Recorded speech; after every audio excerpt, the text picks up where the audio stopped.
the volume. Turn up the volume. You've arrived at the destination for all things Kentucky. This is the Bleed Blue Network Podcast.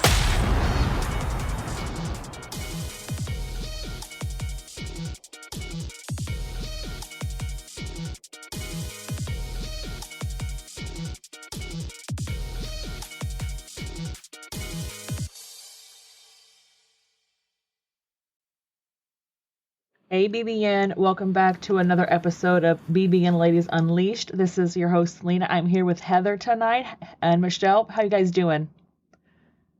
Doing great. Thank you for having me. I haven't recorded a podcast since 2019, so I'm happy to be dusting my boots off and getting back into the game a little bit.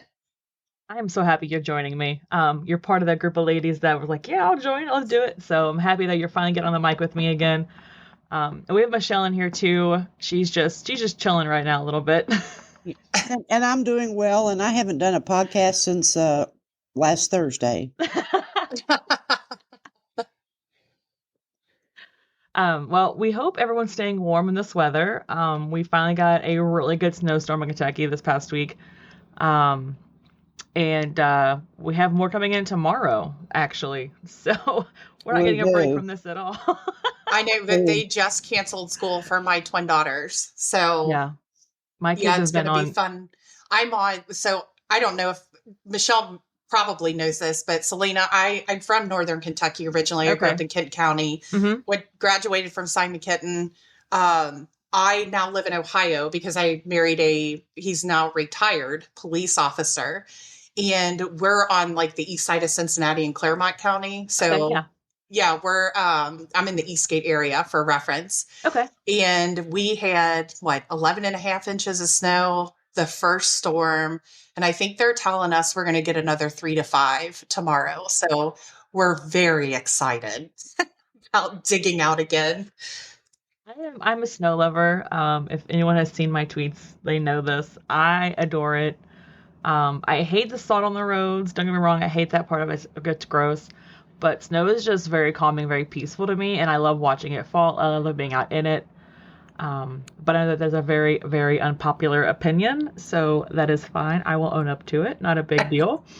I wouldn't mind it if, and this is the problem with Kentucky snowstorms, the really big ones that we get, and this is, from my recollection, about 85% of the time, if we get more than 6 to 8 inches of snow, it is almost always followed by a little bit of ice and then a drop in temperatures down near zero, so you can't do anything about the ice. Yeah. We always seem to be in the zone where we do get a lot of ice storms. And unfortunately, I think that's just where we live. You know, being kind of in the middle of the country, we can't get one or the other.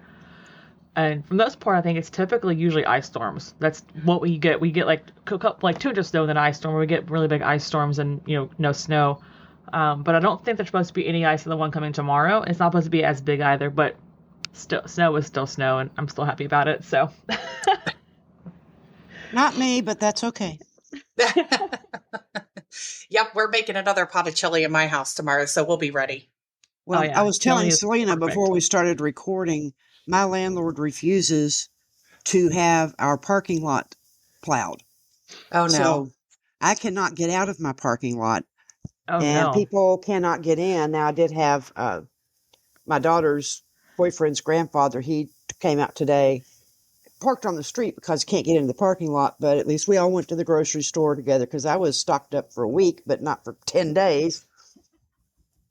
And but even if my parking lot were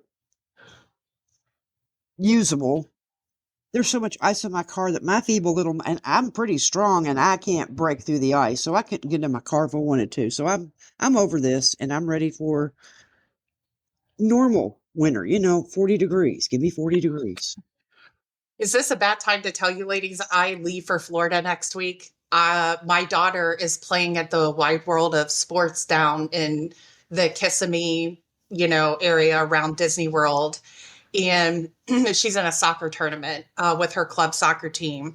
So we leave for Florida, but it seems like when we come back, they're already talking about long range, maybe another winter storm. So It's a crazy snowy pattern for January. It is. This has been a really crazy, harsh January, I think is the word they're throwing around out there right now. Yes. Yep. I agree. Whew. Anyway, but let's move on. We've talked weather. But now, Salena, you were talking about when we were getting ready to start here. How about that women's team? They played today and they're amazing. It was actually the first game I got to sit down and watch. Yeah. The cold is not stopping them. They have traveled twice in kind of crazy weather. They were at Vandy recently. I think it was Sunday they were at Vandy. And they beat Vandy at Vandy. And then they just were at Florida.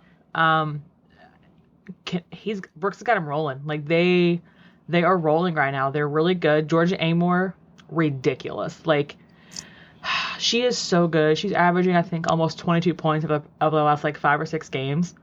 I mean, you've got Tiana Key and Claire Streck both hitting threes now. I mean, they are firing on all cylinders. It's so good so fun to watch. And I think they're 15-1 right now and 3-0 in the SEC.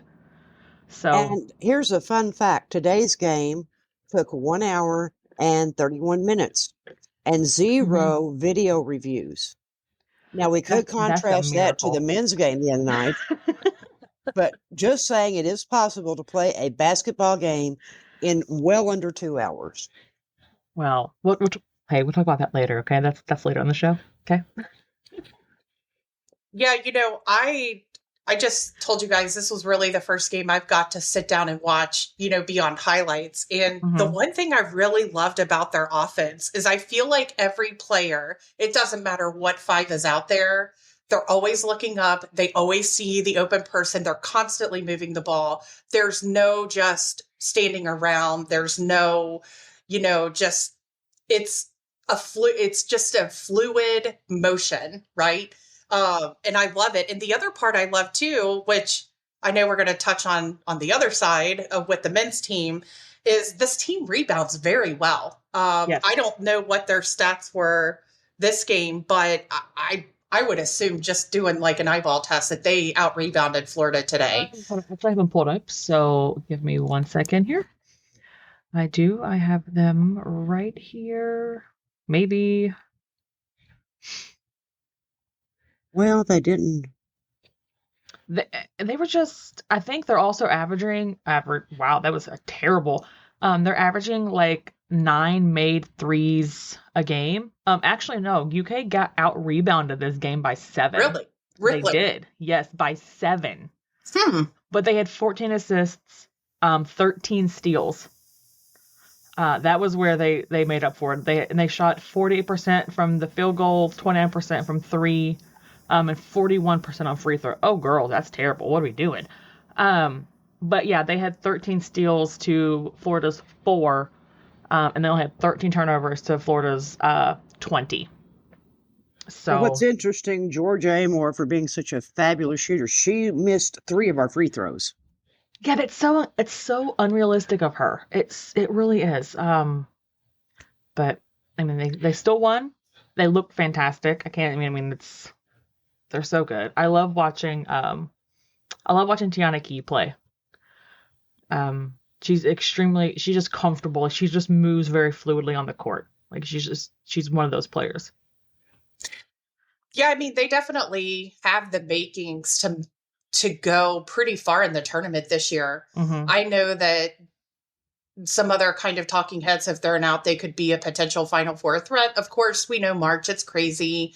I think the women's tournament, there are upsets, but it's not sometimes to the extent of the men's. But just on, just from what I saw today and what I've seen of women's college basketball so far this year, they're a good, sound team. And I wouldn't be shocked if at the end of the year we're talking about Coach Brooks, being a Coach of the Year candidate, actually. To be fair. From where they have been the past couple of years to this year and the team he's put together, I think it needs to be in consideration. You have to think about the last couple of years teams, they won, how many games? 3, 4, 5 games, maybe. Like, this is the best start we've had in, I think, 15 years with the women's team. I mean, they're a completely different team.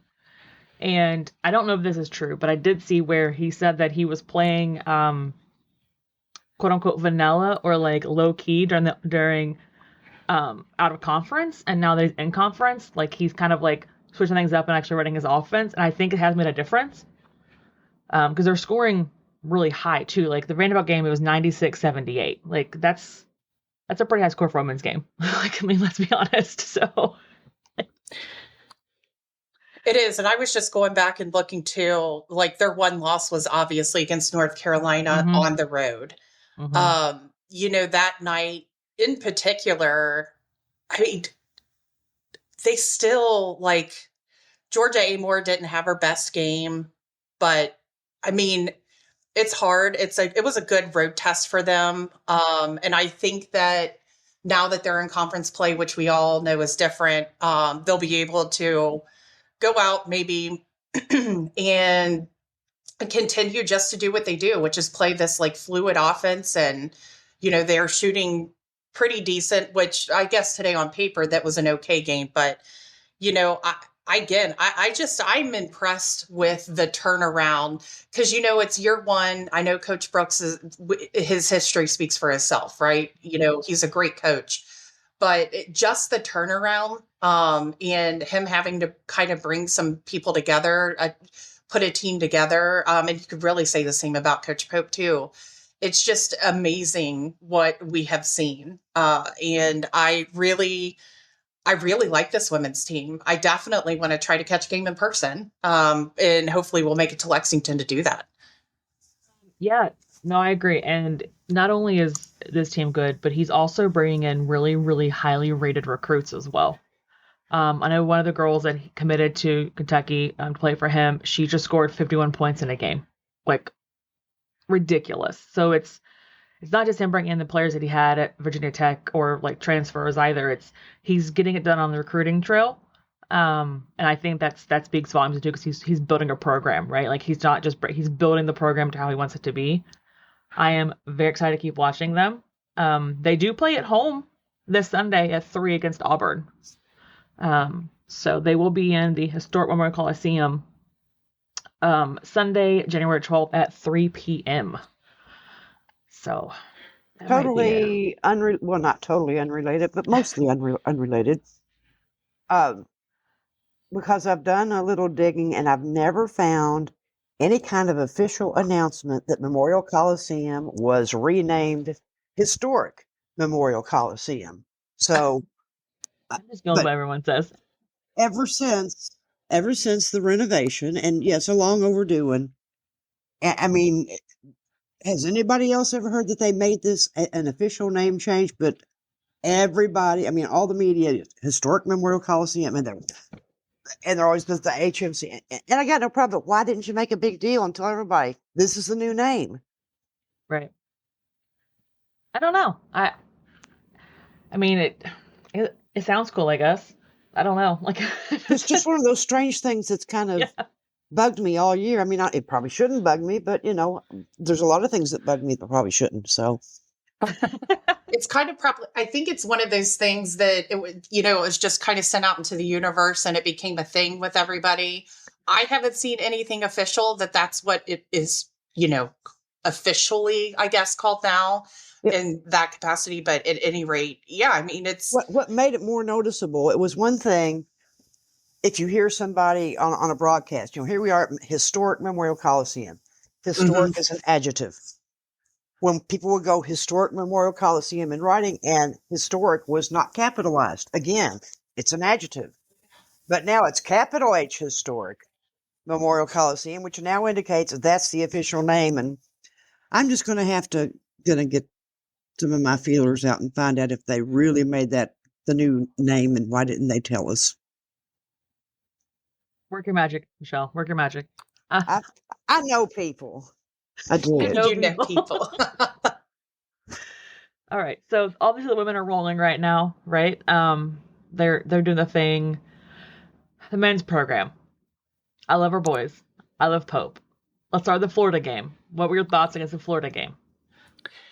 I have a lot of thoughts about the Florida game. And,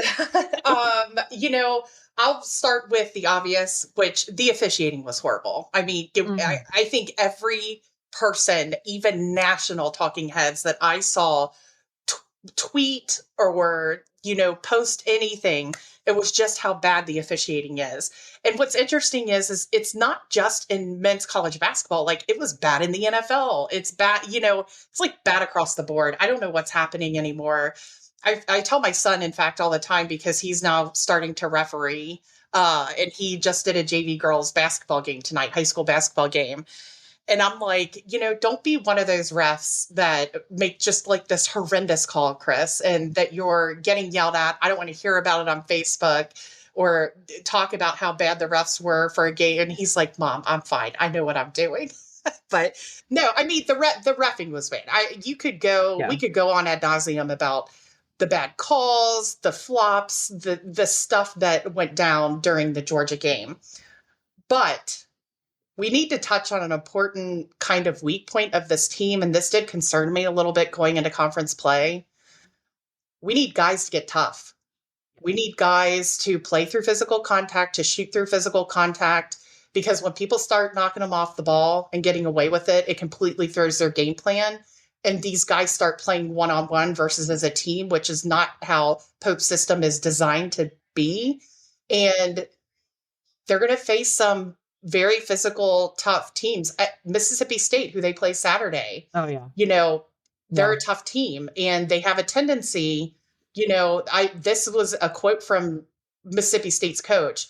Mississippi State's coach plays down to teams, but they've also beat 2 ranked teams. They've beat Pitt and Memphis. So, this isn't going to be another easy game. They're going to have to play physical. They're going to have to play tough. And I'm going to need no foul trouble. That's the other part. We cannot have the bigs we do have get in foul trouble, because I think that really hurt us as well. And I'm going to need Andrew Carr to start rebounding. I need the whole team to rebound. But I think that and this is, I think, the one caveat to Pope's offense is where they play 5 out. So you don't have someone constantly going after the ball, right? Like, because Amari Williams starts the offense from top of the key, right? Brandon Gant starts the offense from top of the key. So you don't have at least one big in there going after the ball. So you talk about the Georgia game, the foul calls Georgia game, and the Florida game. Honestly, like, this is what kills me about this, like, whole situation, right? Is Florida game, we won that game by 6 points. Okay. They shot 11 more free throws than we did. Mm-hmm. The fouls were the same, but they shot 11 more free throws. In the Georgia game, we had 5 more fouls on us, but they shot 19 more free throws. It seems like we're not getting the same calls at the rim as every other team is getting. And it's frustrating to watch. I mean, Georgia game officiating was, the guy slid 30 feet down the floor. Like he just kept going. And I'm like, hello, that's a walk. Right? That is a walk. And I don't know if it's a matter of toughness or if it's a matter of just when the fouls are being called. Because there is no way that a team should ever shoot 19 more free throws. Or no, more than that. Hold on. It was 38-19. So, 19 more free throws than another team. Like, that should never happen. Especially when we only had 5 more fouls. Like, that just doesn't make any sense. No, it doesn't. It doesn't. And honestly, what did you two think about Pope's, decision to, like, connect with somebody with NCAA officiating to understand, I think that Mark Pope was doing some of the best passive aggressive work by any coach, because he's not going to be one to criticize the officials. Sure. He's not going to say, that we lost. And I'm not saying we lost because of officiating. But I'm saying it was going to be a hell of a lot harder to win with that officiating. But him saying, I'm in communication. I want to understand why they're calling whistles, what the rules are, so that we can adjust and know what will get a whistle and what won't. And now, if he gets that information and they still go the other way, he's got a whole lot of material, some ammunition for the SEC office, like what's going on? Why us? Why not them? I think that one of my favorite things, and I can't remember now who it was that tweeted it, but we all know about that ridiculous flop where they called the foul on Jackson Robinson. And it might have been Lee Howard, I'm thinking, that tweeted out the picture of that with the little video there of that flop. He goes, prayers to the Georgia player who was shot out of a cannon during play. Yeah, it's awful. Awful flop. And the other thing I had a thought on Florida, and now it just went out of my poor little head. It might come back. It might fly back in. Sometimes my train of thought gets derailed, and sometimes we get back on the rail, but not always. Yeah, and not to, bring up or rehash bad memories from this season already, but did you see that Ohio State lost at home today to Oregon? Oregon came back and beat them in Columbus. And when I saw that come through, I'm like, you've got to be kidding me. I think that, this team has to understand. And again, I think Coach Pope is probably one of the smartest basketball minds I've ever seen. Literally, like listening to him talk and explain, I could listen forever. Like, he's such a basketball nerd. I love it. I think he's doing a phenomenal job. He's, brought together a team of guys who have never played together. When they're good. Like, you think, oh, they could be Final Four good. And when they're bad, they're just bad. And, I would love to see, I would love for them to get physical with a team, because I think at this point, Ohio State, Clemson, and now, Georgia have kind of thrown down the blueprint to other teams in the SEC, saying, hey, this is how you beat these guys, right? Yeah. You play them physical, you muck it up, you make them play in the half court, you don't let them get out and run, slow down the game. And, I want to see them, play clean but hard basketball, if that's possible. And I would also like to see Pope kind of tell his guys, look, if the game's being called tight, back off a little bit. If it's not being called tight, go after it a little bit. But it's, with officiating, it's a crapshoot. You never know what you're going to get. But I just want to see these guys be more prepared, especially on the road, because that's where they struggle, right? It's on the road. At home, they play wonderful. But they've got to understand, when you go into some of these SEC schools, like starting this Saturday, I hate to say this and not to repeat a former coach's thing, but Kentucky is everybody's Super Bowl. They want to beat Kentucky. So Mississippi State's going to be up for this game. So Kentucky better bring their A game, or they're going to walk out on a 2-loss week. And don't just give the Super Bowl quote solely to Cal, because if you notice during the game Tuesday night, when Oweh was on the free throw line, he actually was saying to one of the Florida players, yeah, we're your Super Bowl. Yeah. So, and I do remember my comment I was going to make about Florida, because as ugly as Tuesday night's game was, even though our game with Florida, I think, was closer than it should have been, we had two teams playing at such a high level, and the officiating was actually pretty decent. Mm-hmm. It was. And it was exciting to watch that, and to still come out of there with the 6-point victory, and then to see what Florida did to Tennessee Tuesday night. Oh, my God. Are you kidding me? Are you kidding? I know we kept saying, let's wait for Tennessee to play somebody. Well, they did. They did, and they got smoked. I mean, absolutely smoked by 30. And they were at home too, right? So yeah, they got 30 pieces on their home court. So yeah, that was a tough outing for Tennessee. I think Florida came in, they had just lost to a tough Kentucky team, and I don't know if Rick Barnes had his crew just kind of roll out the ball and see where it lay. I didn't watch the game; I just saw the score. I don't know what happened, but I was surprised to see, the number one team in the country get thumped at home like that.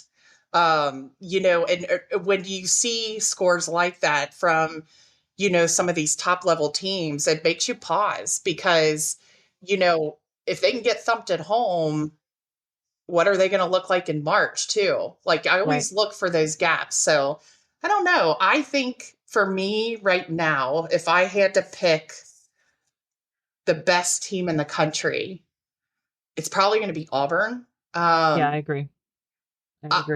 I think they're a tough out, and they will continue to be a tough out, not only through conference play, but through the SEC tournament and then the regular NCAA tournament. But, Bruce Pearl has had not great luck in March. So we'll see how that goes. But he's got a team. He's got a good team. But our league, though, is stacked. I mean, I think everybody has talked about, I'm sure you girls have talked about this already, but the fact the SEC has this many teams that are good, and even our bottom tier teams are good and beating decent competition, it's amazing to me. It's going to be interesting. Kentucky could lose. I don't know. Kentucky could have a winning record, but still end up playing Wednesday or Thursday night in the tournament. You just don't know. Hopefully not Wednesday, but it's going to be, I would love to go to the SEC tournament this year because it's going to be, it's always a fun atmosphere. Have any of you ever went? I have not. I've always wanted to go, but I haven't been able to.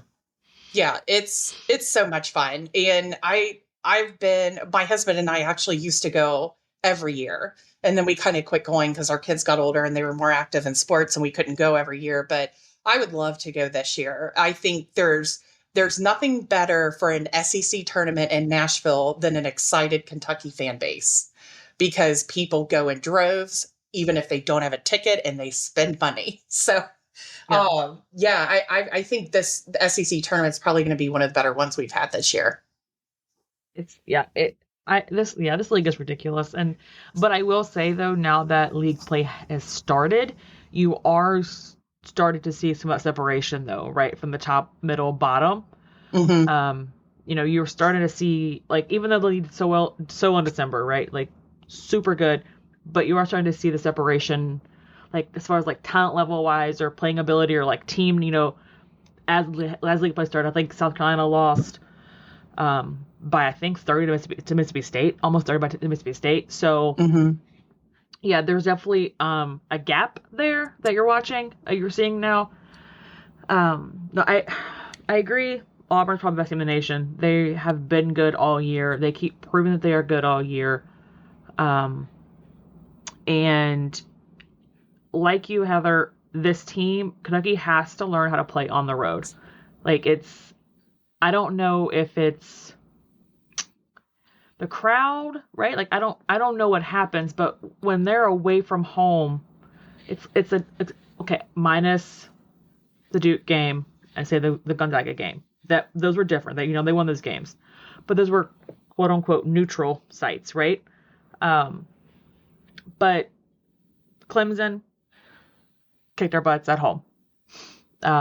Georgia kicked their butts at home, and they have to learn how to play through all of that.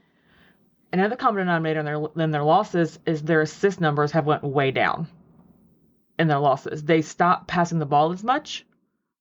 So, for instance, against Florida, they had 25 assists. They only had 8 against Georgia. It wasn't one of our games. Didn't Butler? He was in foul trouble. Wasn't one of our losses? Am I dreaming Clemson. this? No, he was in Clemson, and that's the same game he got hurt as well. Yeah, I feel like too. He's an integral part, of making this offense move, and it's great to have him. I'm happy he's healthy. I'm happy he's back, but I feel like when he's not on the field, not on the field, goodness gracious, Heather, when he's not on the court, I was thinking of soccer fields, Florida on the brain next week. When he is on the court, I just feel like we run a lot smoother. And, you see him when he's out playing, you see him do the little stuff that makes a big difference. And yeah, keeping him out of foul trouble is big. Keeping Amari Williams out of foul trouble is big. But I would like to see that Andrew Carr from Duke more too. Yeah. I feel like he went inside and banged around a little bit that game, and that's why he had such a great game. I feel like we're missing that element of him a little bit. I also, too, Garrison, we need him to come off the bench and provide meaningful minutes. I felt like, against Georgia, he was a little, I don't know, just out of his element. I don't know what was going on. And maybe it was the physicality of the game, but we're going to need him to come off the bench and provide meaningful minutes. I mean, if you want this team to be successful, through the league, through the conference tournament, and then March, we're going to need our big guys to step up. And we're going to need just, I don't know, all around good guard play, because you're right on the assists. I mean, without those assists, without the ball movement, they don't get off those good, clean looks. And we know what happens when Kobe Bray is wide open. He doesn't miss pretty much. It's a layup yeah, I mean, the assists are definitely, it's definitely important to have the ball movement and the passing. And, again, too, our guard play in all of our wins and all of our big wins has been phenomenal. I mean, between Owe and Butler, those guys, I couldn't say enough about them in some of our biggest wins. Just the way they see the court, the way they play, although one of them was out, Butler was out the Gonzaga game, I believe. But yeah, they're just, those two together on the court are so fun to watch. I do love this team. There are some flaws, and it seems to go spectacularly really bad for them when the flaws show. But when they play through them, they look great, and they look like a team that can compete and go, pretty far in March. Well, my suggestion for right now, and it's not a tear on the player at all, but I think Jackson Robinson needs to be a bench player right now. There's clearly, and we know he's had issues mentally. And again, that's not a slam on him, but he has struggled with some things. And I think right now, it just seems he's a little off. And maybe I think he could thrive more coming off the bench. Yeah. I think he can be very effective that way. And maybe that would kind of lessen some of these slow starts we've had. That's just me spitballing. And the other thing, and I mentioned it last week, the thing the team's really missing in terms of toughness is Kirk Kriisa. Yes. I mean, yes, they need attitude. That he's got the let's go in there and kill him. He makes no bones about it. Like, I've had enough of this. Let's go. And it just breaks my heart. I mean, at least we see him now putting weight on his foot. It's got a crutch. But that's progress. So, I think, we've had, like I said, that the Georgia game was definitely a bump in the road, but at least we have some SEC wins, and that's more than we can say for at least one SEC team, but I won't say who they are. I think that experiment is just going south and south fast down there in Fayetteville. That's what I'll say. And look, I appreciate what the man did here, but I don't know that he has a sense for what the game is today. Mm-hmm. And the fact that he's unwilling to adjust, we saw that at Kentucky. You're seeing it now in Arkansas. Yeah. And it's, you know what? It's their problem now, I guess. I don't know. Now, Michele, you touched on the point I was going to make, that with Butler, when Butler is out, and we are missing Kirk when he comes to the bench for Butler, and that's not a knock on Travis Perry at all. That is not a knock on Travis. He's a freshman. He's learned to play point guard, and you can tell he gets uncomfortable in situations. Right now, he is looking to score more now, which I'm happy to see. Right, he did hit 3 against Florida. He did kind of hunt some of his shots in the Georgia game. But Kerr, as I call him, our little psycho, he brings a different level of energy to the game. And he will throw his body in the way of somebody. We saw that, and then he'll have like a little seizure on the floor, get the charge, right? I mean, I'll tell you what he reminds me of, to an extent, is Muggsy Bogue. You know, because here's this little dude that's like 5'8", playing in the NBA with these people that are 25 feet tall. And I mean, he would go after the tallest guy on the team and not care. Yeah. So, Kerr's not that small, but that's the mentality. I don't care how big you are, you don't scare me, dude. Right. And that little kind of a maniacal laugh that he has.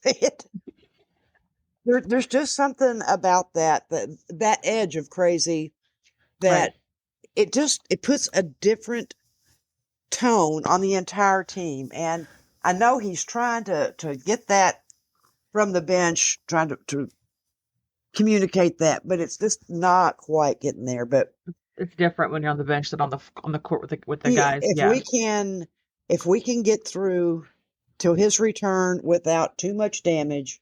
Like I said, thankfully the NCAA tournament is neutral courts. Right. So no, yeah, I agree. And we know the Big Blue Nation makes most of the neutral courts pretty darn Big Blue friendly. Home games essentially at this point. Yeah, no, I'm looking forward to him coming back. And he will be out of shape because he can't condition, properly right now, obviously. But I think just having him back on the court will bring the edge back, because maybe it's just me, but I do feel like they've lost some of their edge a little bit with him being out. Because just like I said, he brings that toughness, a little bit of a psycho to the court, and he also speeds the game up when he's in there. Like, he is running full blast the entire time. Like, he gets the ball and he is gone. Like, there's no slow bringing it up. He's gone completely. Like, so I'm looking forward to him coming back, definitely. So yeah, that's a good call. You're right. This team has lost a little bit of edge. And when he was playing, I felt like it took a little bit of pressure or spotlight off of Jackson Robinson too, right? Right. Jackson Robinson at times has looked a little uncomfortable to me, and I can't figure out why. He's a great player. We all know he can play, obviously, but having that element, just another guy, that will get up in somebody's face and doesn't care. And Salena, like you said, a little bit crazy. He's a crazy guy, but no, we need that. We need that energy. We need that attitude. And that's part of, I was really looking forward to seeing him play in some of these physical matchups, because me too. he would have been, and he will be when he does get back. He will be kind of like that stick of dynamite, that we needed, I think. And he doesn't on paper give you, a ton of numbers, but boy, he brings up your energy 1,000%. And you know what? Look, your teammates gravitate toward that. They love that, and then they start playing a little bit like that with a little bit of edge. So yeah, it'll be good to have him back when he's healthy. But yeah, we need to find an edge, and we need to find it quick, because like I said, that matchup on Saturday, I'm sure it's going to be popping down in Starkville for sure. Yeah. Watch Mississippi State play, and listen, their defense is terrifying. They are everywhere on the court. They're very long, aside from Hubbard. They're very long. They're very athletic, right? They attack you on defense. I watched them play Memphis, and they probably had 30, 40 tipped balls in that game. Like, just disrupting the offense. They're everywhere. And I think I know Pope will have a plan. I know they will. I trust them 1,000% to have a game plan ready. But it will be a very hostile environment. I don't think they've beat Mississippi State's BUK in 15 years, I believe, is what it's standing at right now. And last year's game, we would have lost. It wasn't for Reed Shepherd going off. But the game Saturday will be a massive test for them. Not only crowd-wise, but just against the defense and the athleticism that Mississippi State has. Yeah, I would like to see Kirk Krissa do Call Me From the Bench.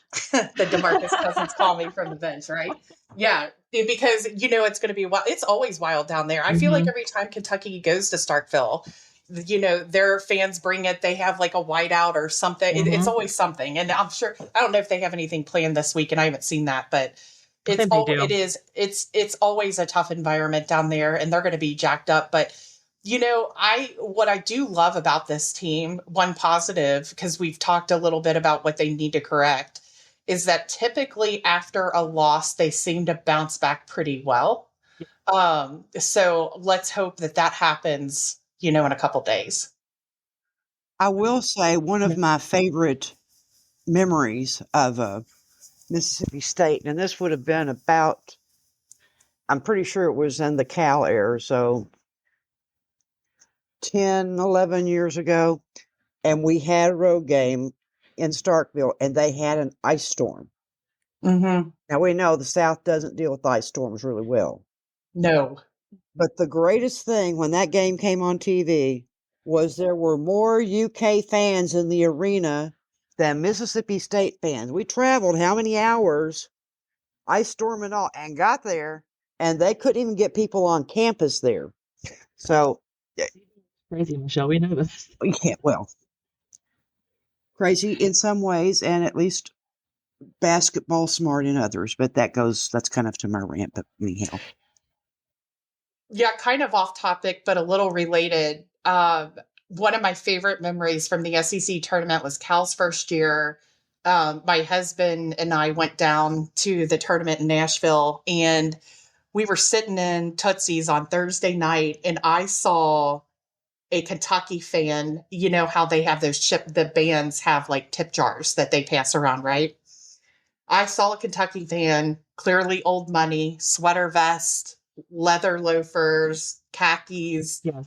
Older gentleman, probably in his late 50s. He said, I will put this, and he held up 2 $100 bills in your tip jar if you do not play Rocky Top anymore. And I knew right then that I was in the correct bar because it was insane. You said crazy Kentucky fans, and I'm like, that's my favorite story to tell about the SEC tournament.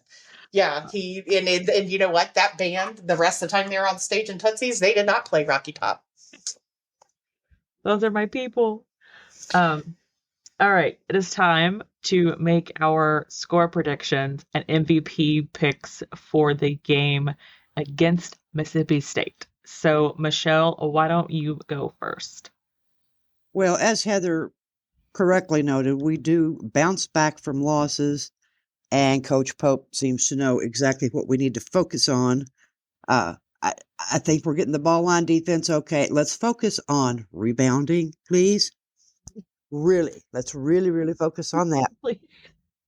And I'm going, I don't know that we'll be, I said we were going to have a big high-scoring event against Florida. I don't think it's going to be as freewheeling with Mississippi State. I'm going more like a 79-72 with the Cats. I think it's Oway all the way. You love me some Oway. All right, Heather, what about you? I was thinking more of along the lines of 72-68 Cats, and I'm going to take Williams because I feel like the last few games, despite him being in foul trouble, we've seen him kind of emerge a little bit, and we're going to really need him, and I think he's going to step up Saturday. I will agree. Williams has definitely stepped up his game in the past couple of games. He's made really good plays, keep out of foul trouble. So with our bounce back and our offense, I think I'm going to go 83-76.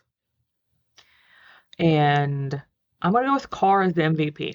I think this is the game where he can really, really shine. And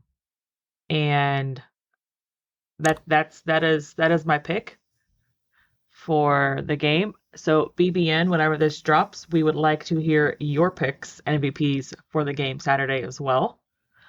But now it is time for Michelle's rant of the week. So Michele, lay it on us.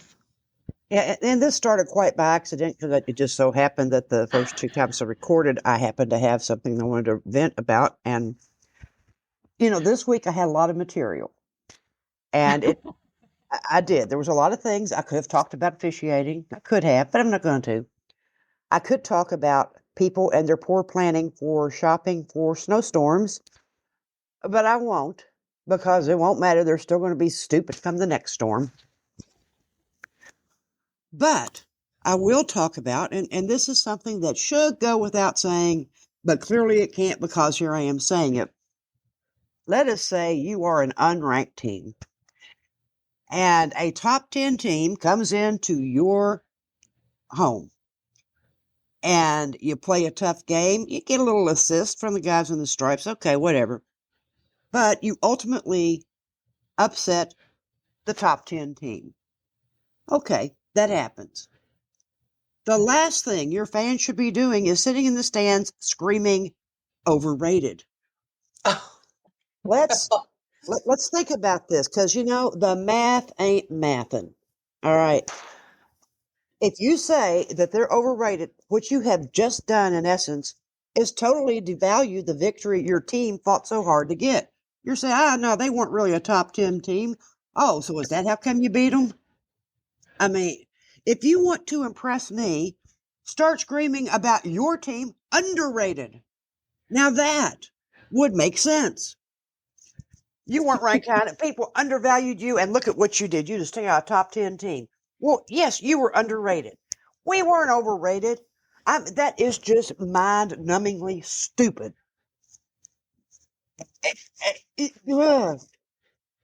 That's what I wanted to rant about. It gets my blood pressure up. It really does. And it shouldn't. Although I do have blood pressure medication, so I'm okay there. Well, Go ahead. Oh. I will touch on the refs for you. Orlando's Pool should never ref a game ever again. Oh my gosh. Ever 100% agree. He was fired from the NBA for a reason.